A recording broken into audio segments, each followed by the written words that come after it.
FM Abuja. My name is Oikeke Igado Kure. The headlines.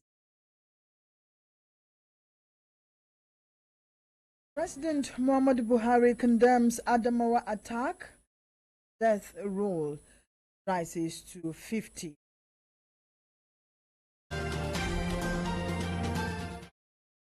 Senate postpones 2018 budget debate.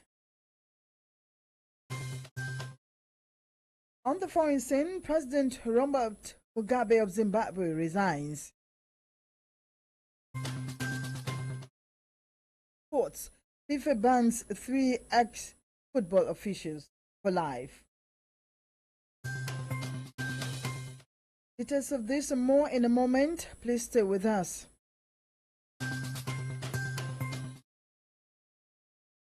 In other news, President Muhammadu Buhari has described the early morning suicide bomb blast in a mosque in Mubi, Adamawa State, as very cruel.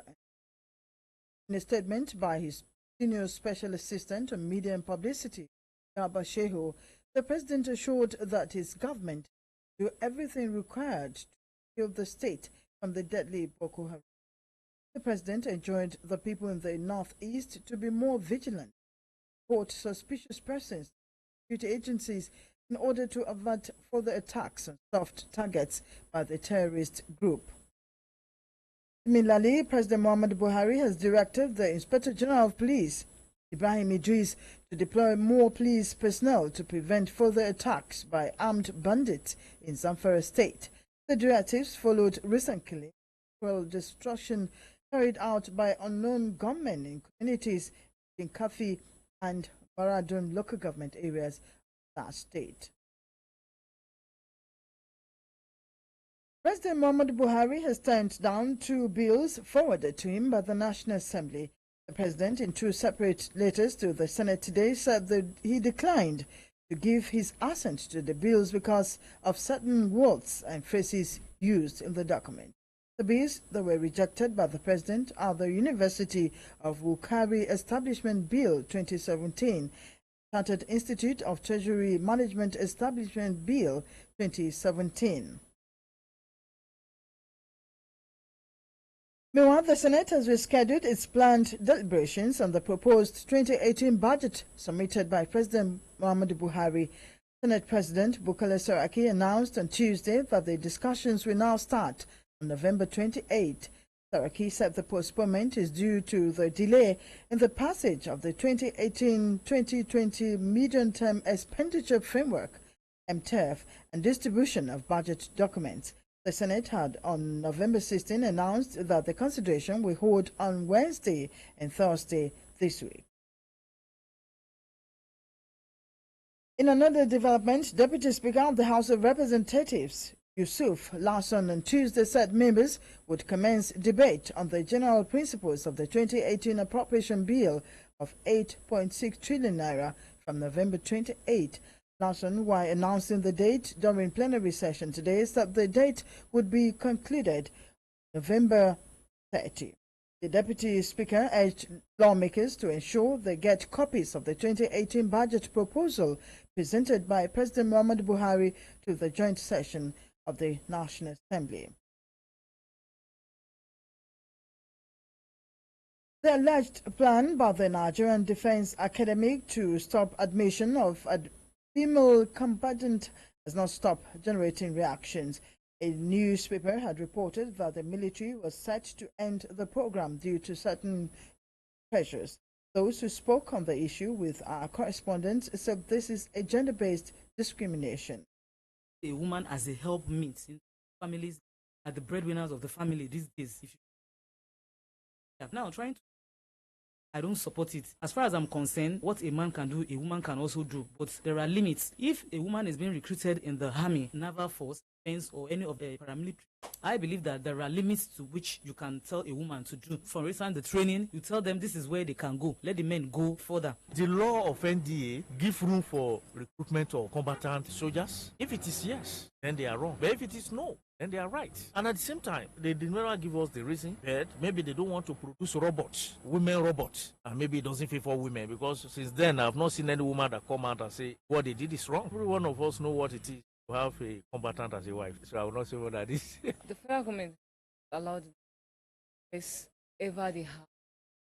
What a man can do, a woman can do better. They should give us the chance and the privilege for us to. Females should join the military. But my opinion is they should be restricted to some certain kind of actions. They shouldn't be taken to war zone. They should be restricted to administrative offices and some less hectic parts of the military job. 100% in support of female joining the military. Lights that. And because everything person does mind, and whether you're a man, gender should.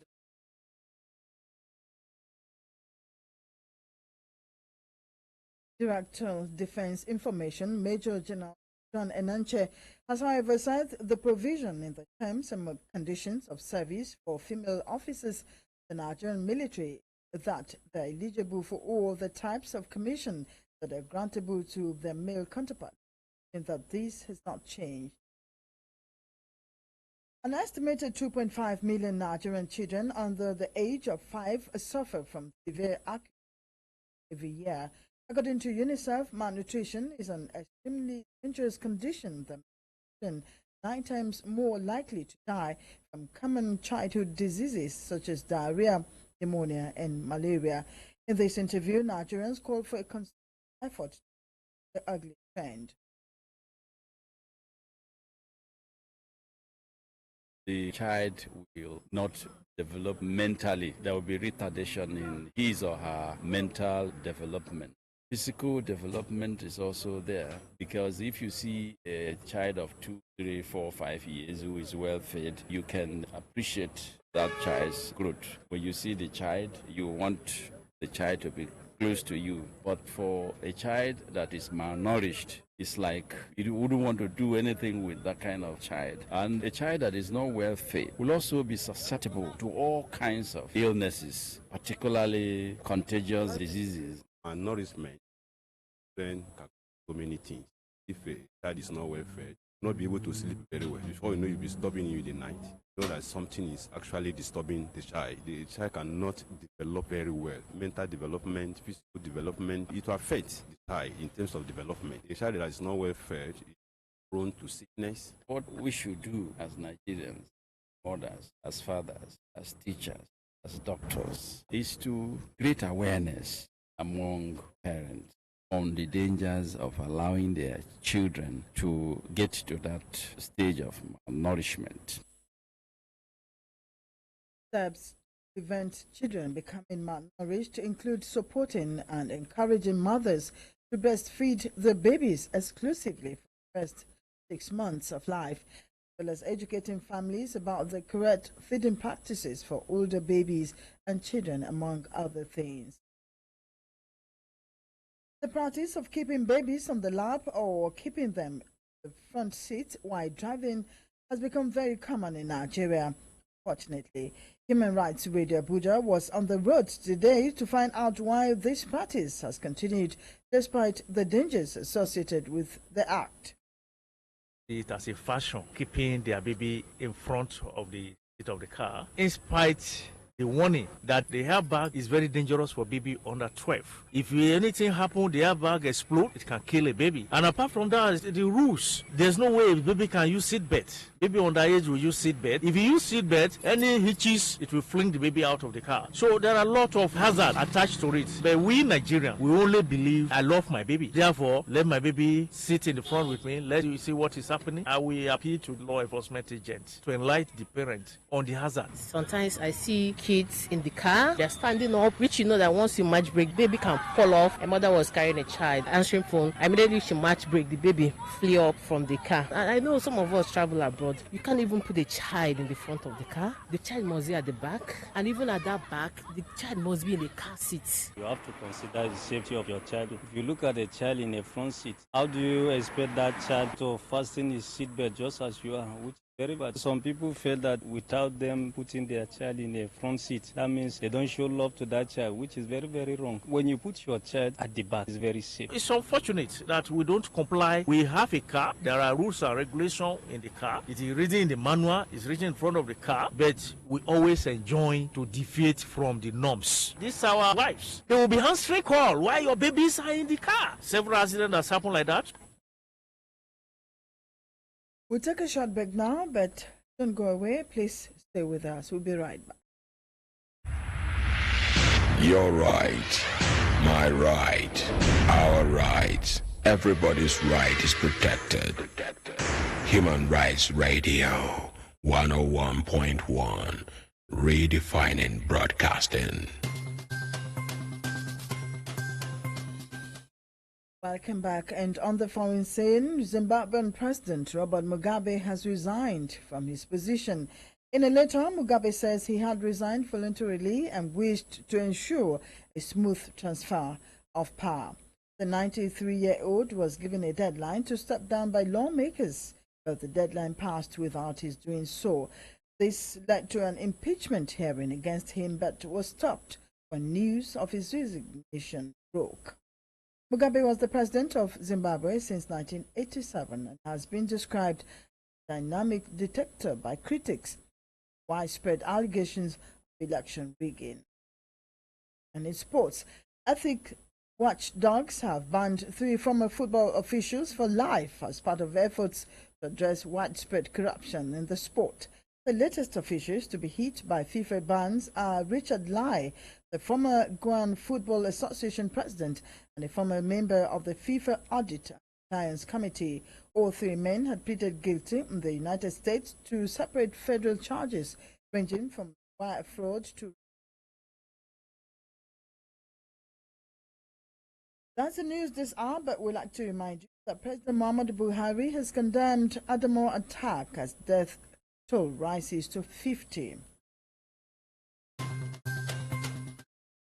Senate postpones 2018 budget debate. On the foreign scene, Zimbabwean President Robert Mugabe resigns his position.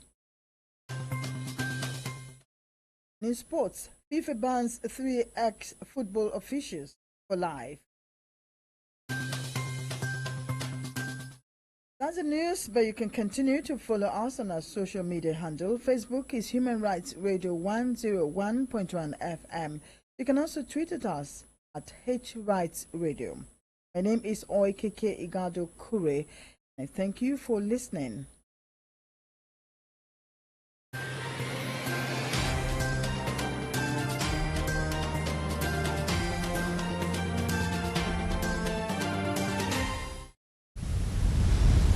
Human Rights Radio.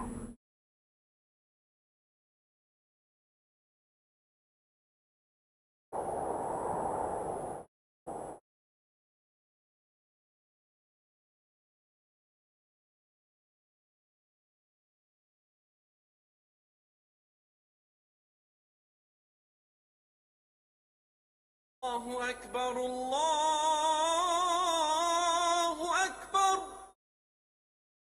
الله أكبر الله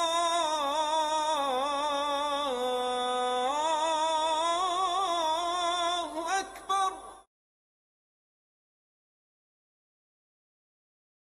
أشهد أن لا